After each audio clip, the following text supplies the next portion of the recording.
At the end of December 1978, severe abnormal frosts hit the Soviet Union. In many regions of the European part of the country, temperatures dropped to 58 degrees Fahrenheit.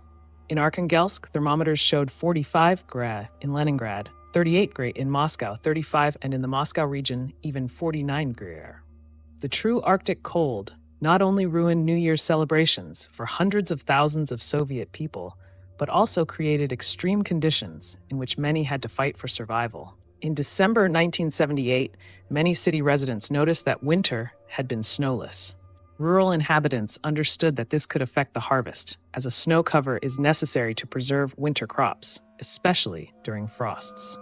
These concerns materialized on December 28th when a powerful anticyclone brought a severe cold wave from the Kara Sea, spreading across the European part of the country. The so-called ultrapolar invasion dropped temperatures to 35 degrees Fahrenheit in Moscow, 54 degrees Fahrenheit in Tatarstan and the Urals, and 58 degrees Fahrenheit in the Kostroma and Chelyabinsk regions. In the Komi Republic, temperatures reached 72 degrees Fahrenheit.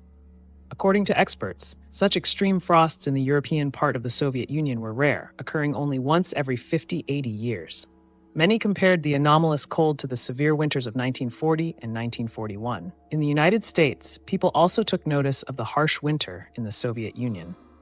The New York-based newspaper for Russian emigrants, Novoye Russkoye Slovo, dedicated an article to the topic, speculating about a possible new ice age. On television and radio, Soviet citizens were advised to keep children indoors and refrain from alcohol during New Year's celebrations to avoid accidents and conserve energy. In regions where temperatures dropped to 58 degrees Fahrenheit, businesses introduced shortened workdays. Public utility services faced a crisis. Pipes could not withstand the extreme cold. In Ulyanovsk, where temperatures fell to 49 degrees, central heating pipes burst and were only replaced a week later. In Moscow, on New Year's Eve, many districts were left without electricity, and water pipes froze and burst. To keep warm, people turned on gas stoves and electric heaters, while apartment walls became covered in frost. Passenger trains also faced severe disruptions. Due to broken power lines, people had to wait for hours for arriving trains. Stores ran out of champagne and lemonade, and bread disappeared from shelves as deliveries were halted due to the frost. The extreme cold severely damaged agriculture. Many orchards perished, leading to crop failures of plums, cherries, and apples in 1979.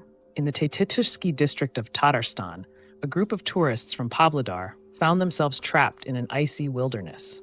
During a skiing expedition, they froze, and 2 schoolchildren were sent for help.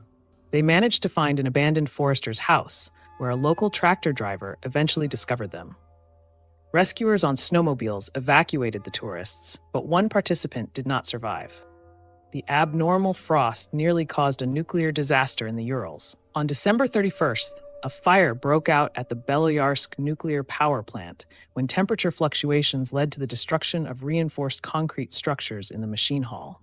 The fire spread to cable tunnels, and only the bravery of firefighters and efforts to contain the catastrophe managed to extinguish the blaze after 20 hours. As a result, the fire did not impact the plant's operations, but the situation required evacuation measures. After New Year's, the frosts weakened, but they had already caused significant damage to both everyday life and the environment. Also, check out our video on how just 2 miles separate the US and Russia. Why does crossing the border take 21 hours? Or learn about the most dangerous sea route on the planet, past Cape Horn through the Drake Passage.